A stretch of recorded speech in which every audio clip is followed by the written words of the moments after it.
Bom dia, irmãos. Muito bom. Vamos meditar um pouquinho hoje na palavra do nosso Deus. Por gentileza, abram suas Bíblias lá no livro de Reis, 2 Reis, capítulo 4.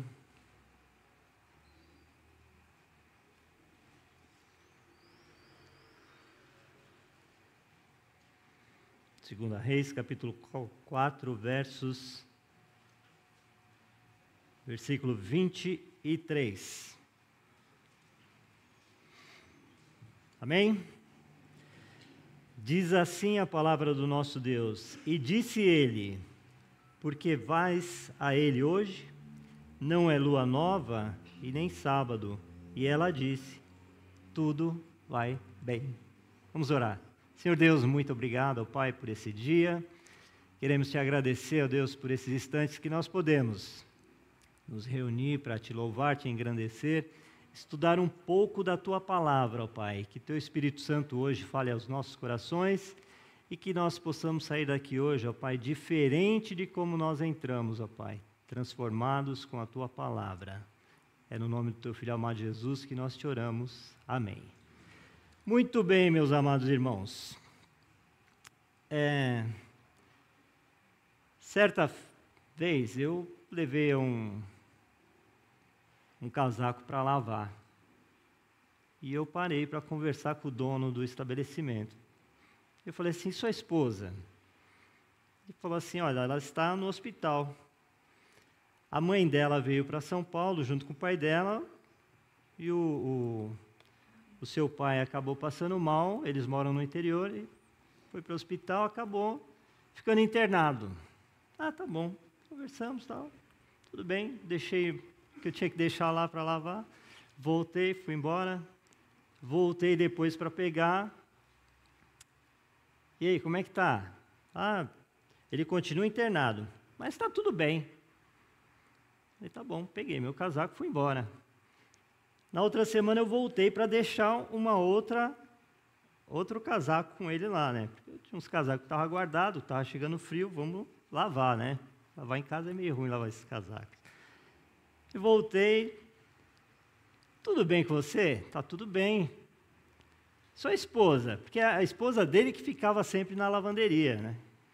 E aí ele falou assim: olha, rapaz, deixa eu te falar. Meu sogro saiu do hospital e minha sogra foi para o hospital. Ela estava andando dentro de casa e torceu a perna, caiu, quebrou o fêmur, já é de idade. Falei, puxa vida, né? Que coisa, né? Aí ele falou assim para mim: mas você pensa, duas coisas que aconteceram que meu sogro passou mal, eles moram sozinhos no interior. Eles estariam só lá. Minha sogra sofreu esse acidente que poderia acontecer qualquer hora, qualquer momento. E aconteceu isso aqui, nós estamos aqui para cuidar dela. Então, isso é bênção.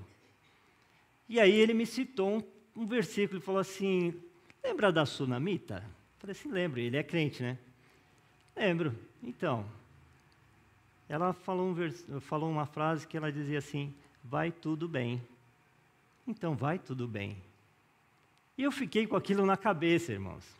Falei assim: não, eu vou ter que ler esse texto, porque eu já passei por isso e não vi. Irmãos, quando a gente lê esse texto, a gente pensa no acolhimento que a Sunamita deu para o profeta, nós pensamos no que o profeta fez pela Sunamita e nós pensamos no resultado que foi o filho que veio a falecer e que o profeta ressuscitou o filho. É isso que nós pensamos no texto. Nós não vemos as entrelinhas do texto. É engraçado isso, não é? A Vitória deu problema na nossa impressora, a Vitória foi imprimir o texto para mim, chegou lá, o rapaz leu o texto, falou assim: puxa, legal, mas vai tudo bem? Isso aqui está lá? A Vitória falou assim: tá. Ele falou assim: acabei de ler e não vi, vou voltar lá para ler. Então eu falei assim: não é só comigo que isso aconteceu. Mas enfim, vamos para o que Deus tem para falar conosco hoje de manhã. E olha, não combinei nada com o grupo de louvor, mas os louvores aqui cantados vêm de encontro ao que Deus tem para falar conosco hoje, o que eu preparei hoje. Deus é tremendo, não é? Eu gosto de Deus por isso, eu amo Deus por isso.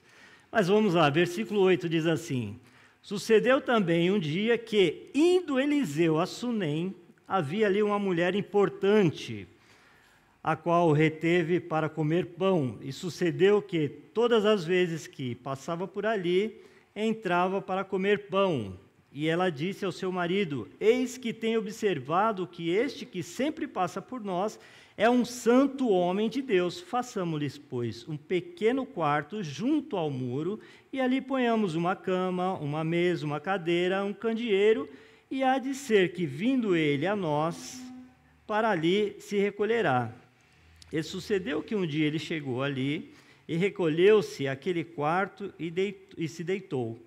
Então disse ao seu servo Geazi, ou Geazi, chama a sunamita, e chamando a ele, ela se pôs diante dele.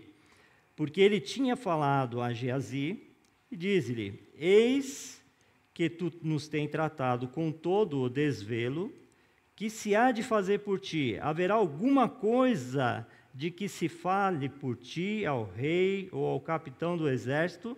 E ela disse: eu habito no meio do meu povo. Então disse ele: que se há de fazer por ela?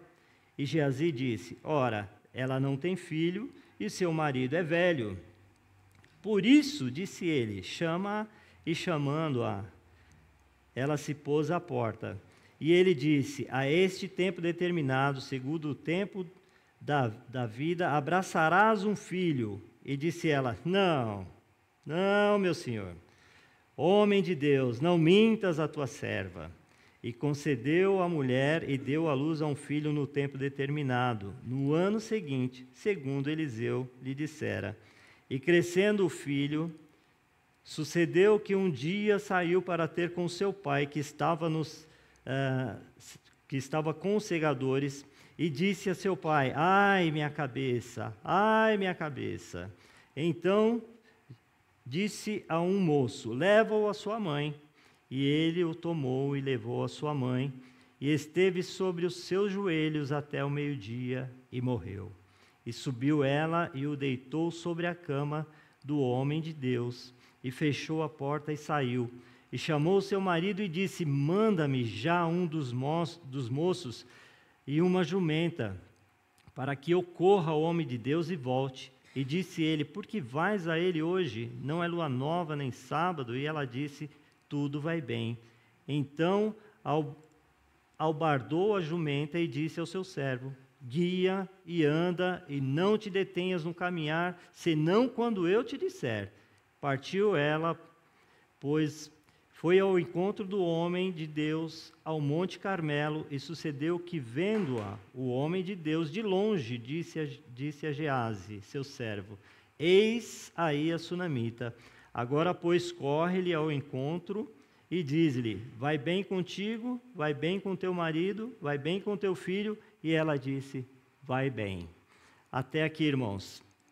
Irmãos, que lição nós podemos tirar dessa passagem para nós nesta manhã? Nós vemos aqui no começo do texto, e fica bem claro para nós que ela era uma mulher rica, e ela tinha servos ao seu serviço. Então nós vemos que ela tinha um coração pronto a servir. Ela era uma mulher que ela olhava as coisas, ela ficava atenta a tudo, e ela tinha um coração pronto para servir. Isso o texto nos declara e deixa bem claro para nós. Por ela ser uma mulher importante, ela ficava sempre atenta nos afazeres, no que tinha que fazer, e nós vemos que das suas atenções se voltou para esse profeta, e ela observou Eliseu e reconheceu nele um homem de Deus. Irmãos, é isso que nós temos que fazer, nós temos que transparecer aquilo que nós somos.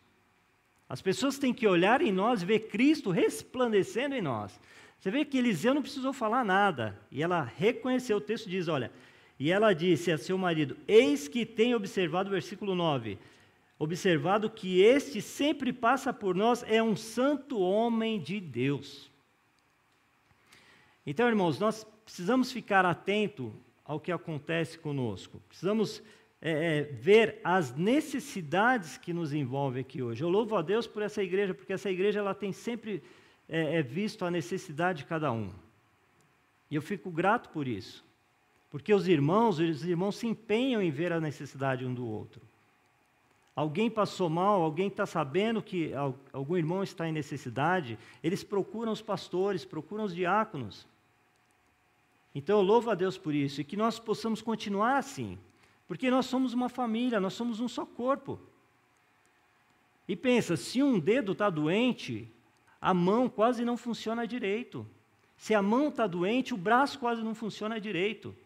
Se a coluna, eu posso falar bem disso, está doente, o corpo não funciona, irmãos. Então nós somos um corpo interligado um com o outro, então nós dependemos um do outro, nós precisamos um do outro, e nós precisamos ficar atentos às necessidades de cada um. Eu sei que nós já fazemos isso, mas é bom a gente ficar atento.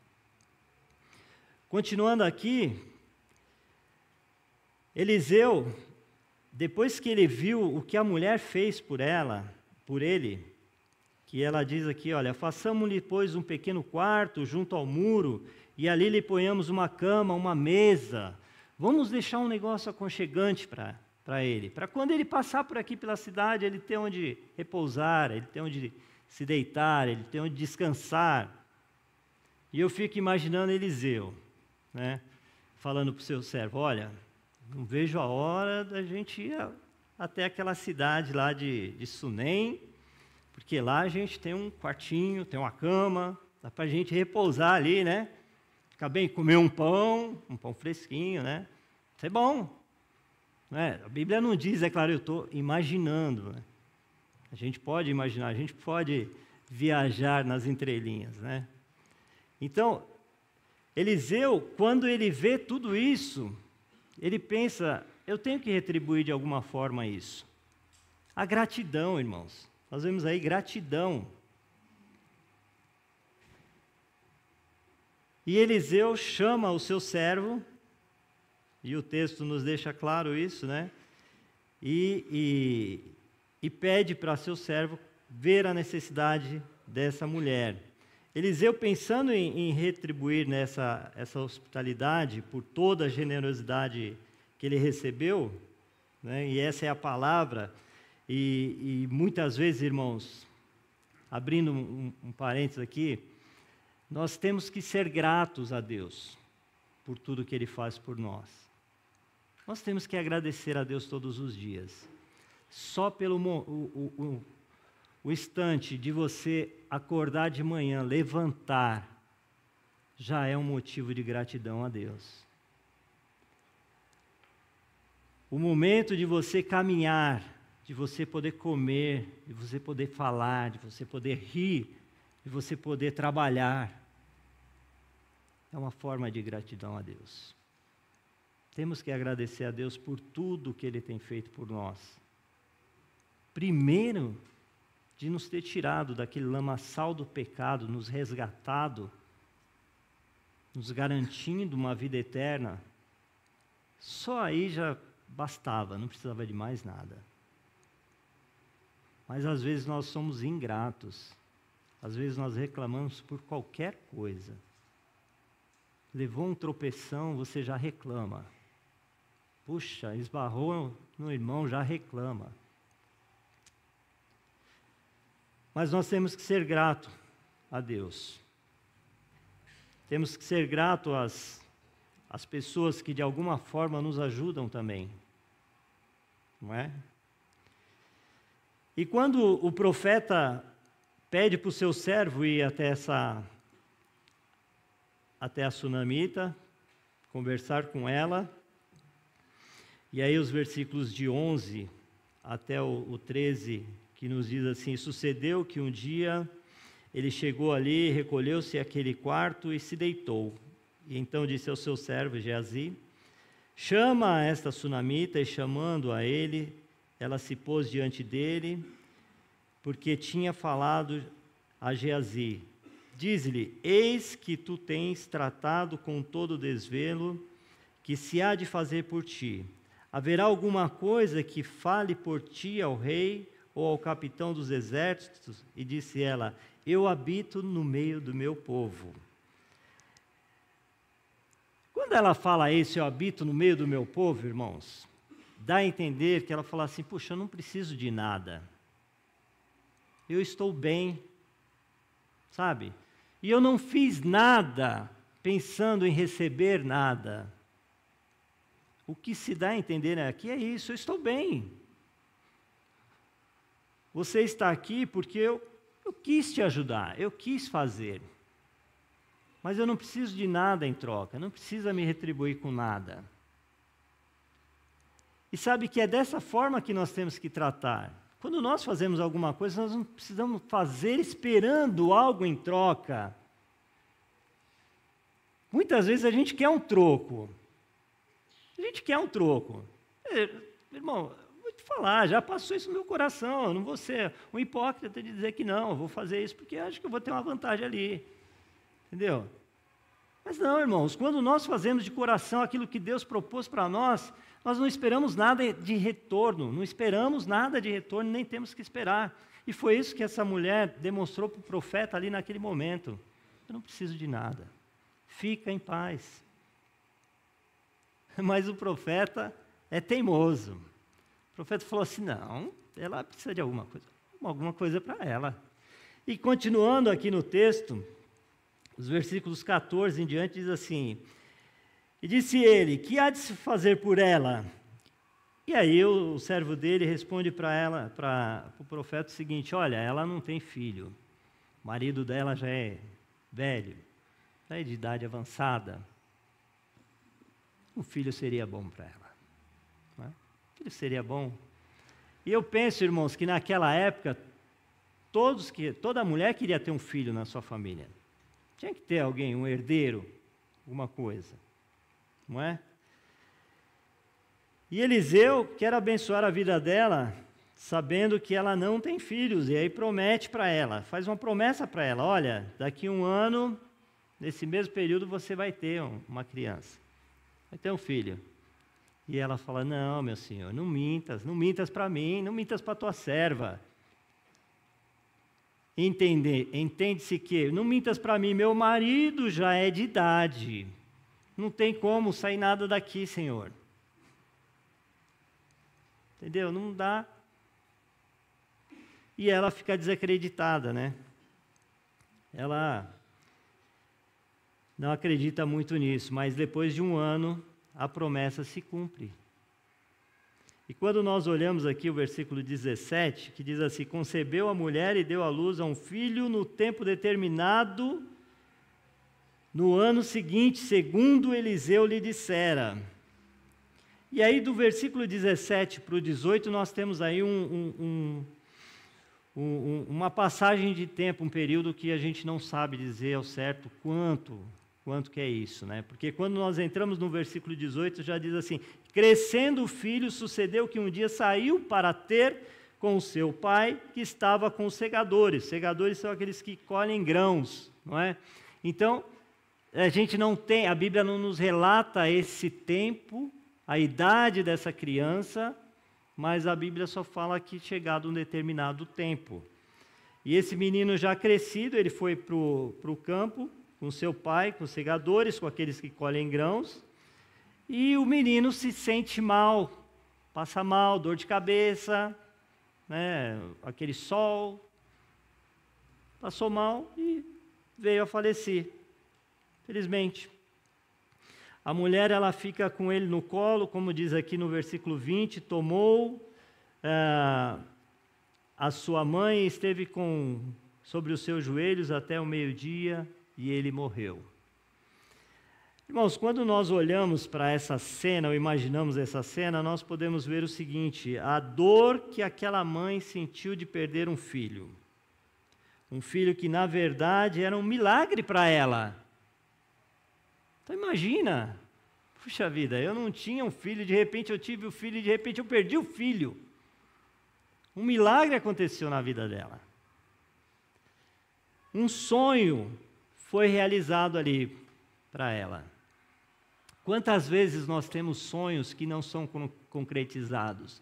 Ou sonhos que parecem estar sendo concretizados e não se concretizam?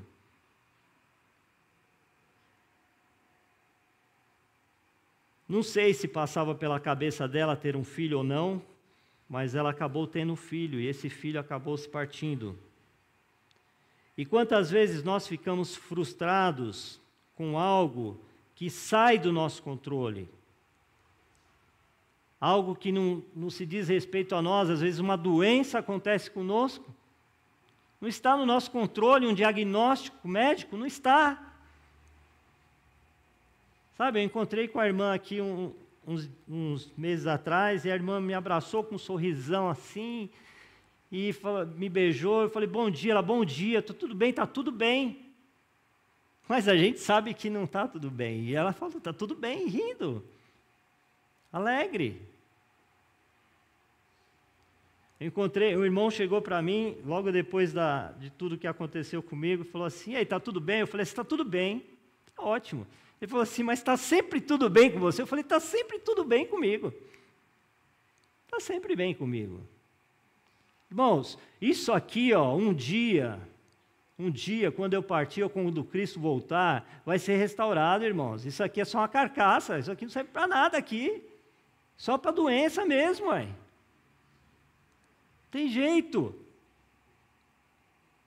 Quando nós chegarmos ao encontro de Cristo, nós teremos um corpo glorificado, irmãos. Acabou. Isso que nós sofremos hoje é fruto do pecado, ué. Não tem jeito. Nós vamos ficar velho, cabelo branco é pecado, nós vamos criar rugas, é pecado. É fruto do pecado, irmãos. Nós vamos morrer, é fruto do pecado. Mas lembre-se que você, quando estiver diante de Cristo, vai ter um corpo glorificado, e é isso que importa para nós. Às vezes nós nos apegamos com tantas coisas neste mundo aqui, ó, terreno, que nós não vamos levar nada, nem para o caixão nós não vamos levar. E às vezes a gente quer ficar grudado, todo mundo quer ver Deus, mas ninguém quer morrer. Todo mundo quer ir para o céu, mas ninguém quer largar esse mundo. Nós nos apegamos em besteira, às vezes nós brigamos por besteira, nos matamos aí por besteira. E não é isso. Não é isso que nós temos que pensar.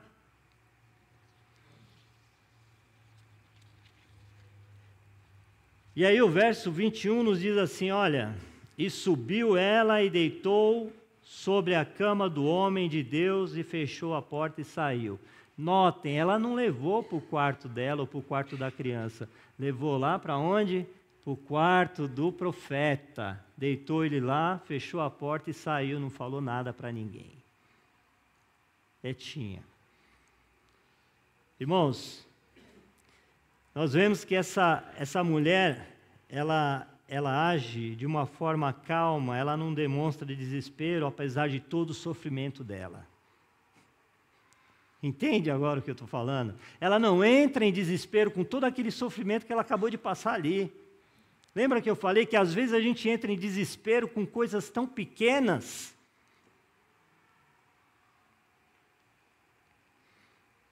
Ela tinha total controle da situação. E o que ela faz? Ela chama seu marido e diz, manda-me já um dos moços e uma das jumentas para que eu corra ao homem de Deus e volte. E o marido dela diz o seguinte, por que vais a ele hoje? Não é lua nova, nem sábado. E ela diz, tudo vai bem. Tudo vai bem.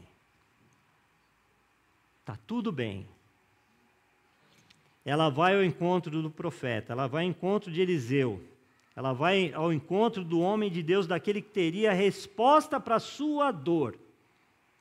E às vezes, irmãos, nós, em vez de procurar quem tem resposta para a nossa dor, nós ficamos choramingando nos cantos. Quem tem resposta para mim e para a sua dor é o nosso Deus. A gente tem que recorrer a Ele. Não é ficar choramingando nos cantos, não. Olha a atitude dessa mulher. Ela foi aonde? Eu vou atrás do profeta, eu vou atrás de Eliseu, porque foi ele que prometeu, foi ele que me deu, e o filho que ele me deu, agora morreu. Eu vou atrás dele.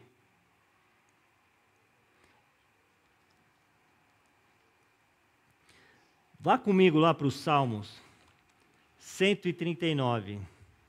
E o Salmo 139 é lindo, irmãos. Quando ele diz assim, Senhor, tu me sondas, versículo 1, Senhor, tu me sondastes e me conheces, tu sabes o meu andar, o meu assentar, de longe entendes o meu pensamento, me cercas o meu andar e o meu deitar, e conhece todos os meus caminhos. Irmãos, o único que me conhece é Deus. Nem eu posso falar que eu me conheço, porque eu não me conheço. E sabe por que é o único que me conhece? Olha o versículo 16, quando diz assim: os teus olhos viram o meu corpo ainda informe. Eu ainda nem era formado e Deus já me conhecia. Deus já sabia quem eu era, quem eu ia ser e até onde eu ia viver. E Deus sabe a cada um de nós que está aqui, até onde nós vamos viver. É o único que pode nos projetar a nossa vida, é o único que projetou a nossa vida, é o único que me conhece, é o único que me cerca, é o único que me sonda, é o único que me conhece. Desde o ventre da minha mãe, antes de eu mesmo ser formado, Ele já me conhecia. E às vezes a gente fica teimando com algumas coisas que não tem nada a ver com o momento.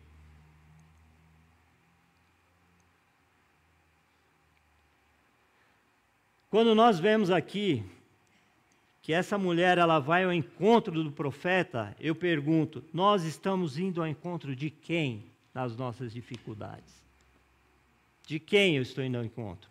Para onde eu estou indo? E aí, o mais interessante é que quando prossegue o texto, e no versículo 26, quando diz assim, agora, pois, corre ao encontro e diz-lhe, vai bem contigo, vai bem com teu marido, vai bem com teu filho, e ela disse, vai bem. Vai bem. Gease faz essa pergunta para a mulher, que ela diz assim, vai bem. Eu pergunto para nós hoje, como é que nós reagimos quando as coisas ficam difíceis para nós? Como é que nós reagimos quando a situação aperta? Quando a gente fica desempregado, quando a gente fica doente, quando a gente perde um ente querido. Como é que nós reagimos? Parou para pensar? Como é que nós enfrentamos essa situação? Será que nós somos capazes de dizer, está tudo bem? Vai tudo bem? Será que nós temos essa coragem? Nós temos essa coragem quando nós entendemos e acreditamos que o único que nos sustenta é Deus. Aí nós temos essa frase na ponta da língua que fala, está tudo bem, vai tudo bem. Não importa o momento, não importa a situação que você passa. O que importa é que vai tudo bem, porque Deus está no controle de tudo. Lembre-se, foi Ele quem te criou. Você está aqui porque Deus permitiu. Nós estamos aqui porque Deus permite que nós estejamos aqui. Essa mulher, ela fala tudo bem para Gease, mas quando na verdade ela queria mesmo era chorar aos pés do homem de Deus. É isso que ela queria. Ela queria encontrar com aquele homem. É ele quem tinha a resposta para aquele problema dela naquele momento. Ele quem ia poder solucionar os problemas dela naquele momento. Então, irmãos, eu volto a falar, é Deus quem vai ter solução para os seus problemas. É claro, os médicos estão aí, nós temos que procurar os médicos. Claro que temos. Tem que tomar o remédio? Tem que tomar o remédio, sim. Mas pensa, a minha oração tem que ser assim, Senhor, eu vou ao médico. Que o Senhor prepare um profissional para mostrar o que eu tenho, para que assim seja tratado, mas que o Senhor esteja no controle da situação. Ah, Senhor, eu vou no médico, mas eu espero que não tenha nada. Não é assim. Eu vou ao médico, e se tiver alguma coisa, que o Senhor possa usar o homem para falar o que eu tenho que fazer, mas que o Senhor possa tomar controle da situação. Que eu possa ser curado em teu nome, para a honra e glória do teu nome. Se assim for feito. E se não for para a cura, eu vou glorificar a Deus do mesmo jeito. Tenho que glorificar a Deus. É difícil? É difícil, claro que é difícil. Mas eu tenho que glorificar a Deus do mesmo jeito. A mulher sunamita era uma mulher que ela era pronta a servir. Nós vimos aqui no texto. Uma mulher que ela estava atenta às necessidades do outro. Uma mulher que queria ser uma bênção, sem buscar ser abençoada por isso. Uma mulher que na hora da dor ela conseguiu dizer que tudo estava bem. Na pior hora dela, ela conseguiu dizer que tudo estava bem. Porque mesmo, irmãos, mesmo que as coisas estejam difíceis, mesmo que quando tudo pareça não ter solução, mesmo que pareça que o problema não tem solução, lembre-se sempre que o nosso Deus, Ele está presente. Nos momentos mais difíceis da sua vida, Deus estava ali, ó. Deus estava te carregando. Deus estava cuidando de você. Deus estava cuidando de mim. Deus cuida de nós. Não é? Mesmo na hora da angústia, mesmo na hora da tristeza. E a minha oração, irmãos, é para que nós tenhamos sempre essa palavra na nossa boca. E tenhamos sempre fé no nosso Deus, que um dia nos resgatou do lamaçal do pecado, nos tirou ali daquele lamaçal, nos trouxe para um lugar limpo, nos tornou alvo mais que a neve, nos prometeu um lar, uma vida eterna, um lar celestial. Quer melhor que isso? Não tem melhor que isso. Tudo vai ficar, tudo vai passar. Essa matéria vai ser consumida debaixo da terra. Não adianta. Eu louvo a Deus, volto a dizer, louvo a Deus pela vida dessa igreja, que é uma igreja acolhedora, é uma igreja que se preocupa com os irmãos, com as dificuldades dos irmãos. E se você está passando por algum problema, alguma dificuldade, não tenha vergonha. Não tenha vergonha. Grite, peça socorro. Se for problema de doença, vamos orar. Se for problema de emprego, vamos orar. Se for algum problema que nós possamos conversar, nós vamos conversar. Mas peça ajuda, não fique sem ajuda. Não sofra sozinho.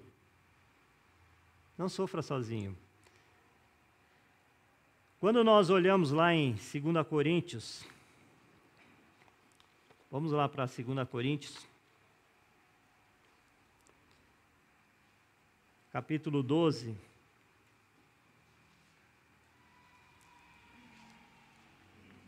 versículo 9. Diz assim: e disse-me, 2 Coríntios 12, 9, e disse-me, a minha graça te basta. Só que se a gente ler o versículo 8, diz assim, acerca do qual 3 vezes orei ao Senhor para que se desviasse de mim. E Deus vira para o apóstolo Paulo e fala assim, a minha graça te basta. Eu não sei por que você, ou no que você está orando, mas de repente Deus fala para você, olha, a minha graça te basta. Deixa que eu resolvo. Descansa em mim. Deixa que eu resolvo. E a minha oração hoje, eu repito para os irmãos, é que nós possamos ter fé em Deus, naquele que um dia nos criou, nos conhece desde o ventre da nossa mãe, me formou, estou aqui porque Deus quer. Que nós tenhamos fé neste Criador, que é o nosso Deus, e nós possamos dizer, está tudo bem. Vamos orar. Senhor Deus, muito obrigado, ó Pai, por esse dia. Nós queremos te agradecer, Deus, porque o Senhor tem cuidado de nós. Queremos te agradecer, Deus, porque o Senhor nos conhece, ó Pai. O Senhor sabe das nossas necessidades, sabe, ó Deus, das nossas dores, sabe, ó Deus, dos nossos sofrimentos. O Senhor conhece cada um aqui, ó Pai. E eu te clamo, ó Deus, que o Teu Espírito Santo possa trabalhar na vida de cada um aqui individualmente, Senhor. Que o Senhor possa, ó Deus, curar cada um aqui, ó Pai. Que o Senhor possa, ó Deus, libertar cada um que está aqui hoje, ó Pai. Que nós possamos, ó Deus, ter fé naquilo que o Senhor disse para nós, ó Pai, que o Senhor nunca nos deixaria. Nós possamos, ó Deus, te louvar e te bendizer por tudo que o Senhor tem feito nas nossas vidas, ó Pai. É no nome do Teu Filho amado Jesus Cristo que nós te oramos e te agradecemos. Amém, Senhor. Que Deus os abençoe, irmãos.